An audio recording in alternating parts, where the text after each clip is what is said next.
I dreaming at night? I think that's one of the things that not very much of contemplative introspection shows you. And it's often kind of, if you've never, in the beginning, it's kind of unsettling. Like, good Lord, I'm not just dreaming at night. My mind's dreaming right now. Right? It's endlessly talking to itself. Right? And sometimes the way it talks to itself seems to be completely disconnected to anything that's happening right now. It's just sort of endlessly da da da da da da da da da da da, right? And then of course it feels what it's saying, so it brings your body along for the trip, And there you are, and you think, yes, I'm very conscious, I'm a spiritual person, and I'm meditating, and and you think, well, I'm not dreaming, right? And then you look closely, and you're like, oh, yes, I am.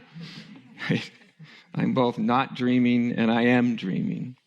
So we encounter that underlying level at which our minds are almost constantly in this dream.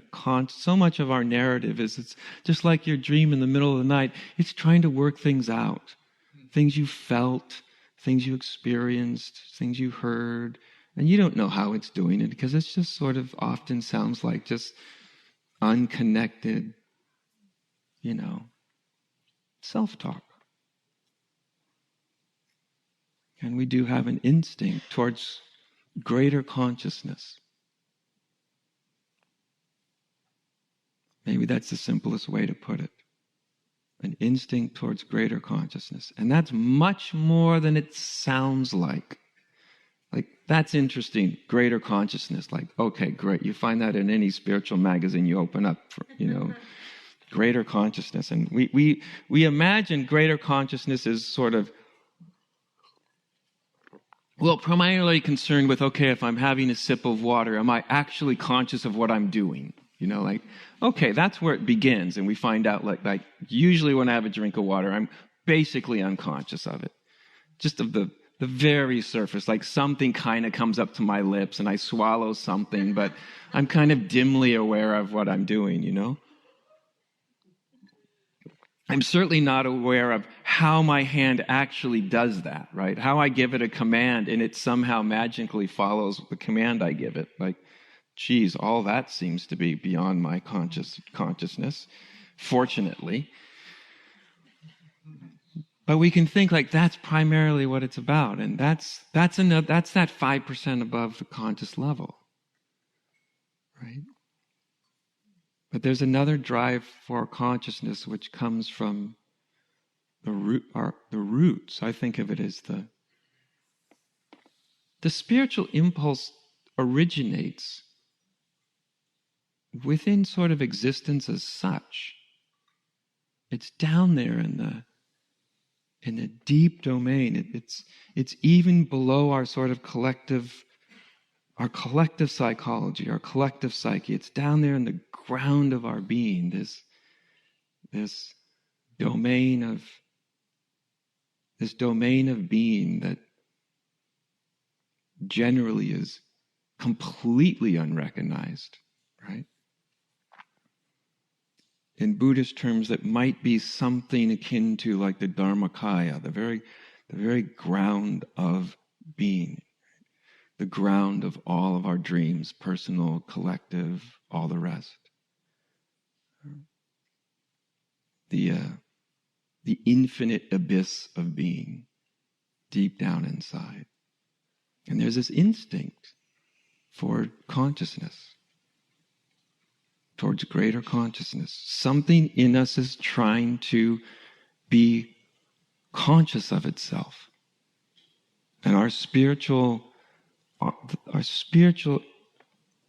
yearning is the way that we as individuals sort of, that instinct comes up from a very deep dimension. It comes through our conscious mind, and then we as individuals go, and I hope it gets me this and this and this and this and this too. Right? We feel some yearning, like, where did that come from? But, oh boy, I sure hope I end up in a more peaceful place, and, I can mitigate my suffering to a great degree, and, all the rest. I hope I'm enlightened enough that all my friends and neighbors notice it and acknowledge it.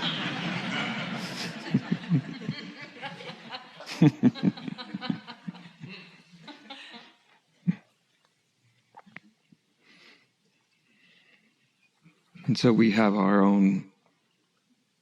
our personal experience of that yearning, whatever that is for you. It's like your personal experience, what you hope, the hopes and dreams and maybe even expectations that orbit around your own spiritual instinct, however that is felt for you. It's part of what gets you here today, for instance. There's a part of that that's part of that 10% of our consciousness that we're conscious of, that we, like I said, we don't want to suffer so much. We want to feel more connected, less alienated, all that. But then there's something deep down in the quiet roots of our being. And especially when we encounter that spiritual instinct, before it even really interacts with our personal psychology, it's quite mysterious. Some of you have probably had this experience. It's when that instinct first becomes conscious to you. What I mean by that is it arises from up within you, rather than like your conscious mind kind of read what I call the sales pitch for enlightenment, what it can do for you, and thought, that's pretty good. I think I want that. That sounds really cool.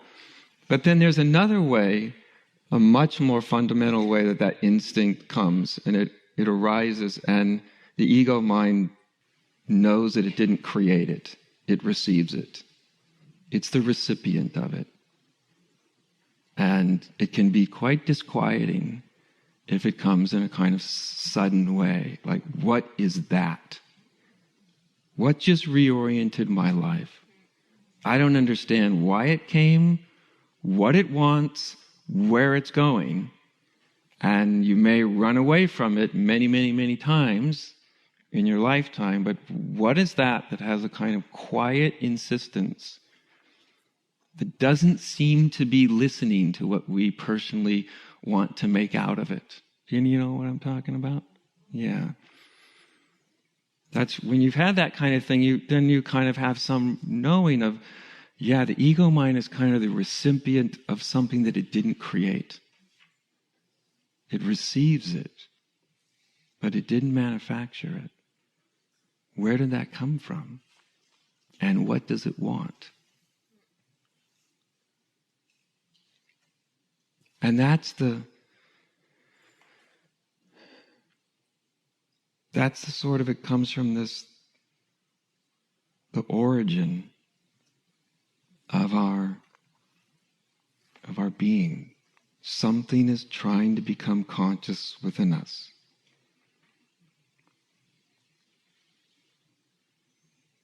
Spiritual practice is a kind of way of responding to that. Right? Of kind of saying, okay, I will try to have some intelligent response to that odd and strange and deep yearning, right? And so we take the plunge. And strangely, that in us that wants to wake up, in order to accomplish it, it needs to plunge us down into our being, right? It needs to plunge us down into that which we are unconscious of. As I said, contemplative practice is a way of taking your consciousness down deep into your unconscious. That's what it's really there for.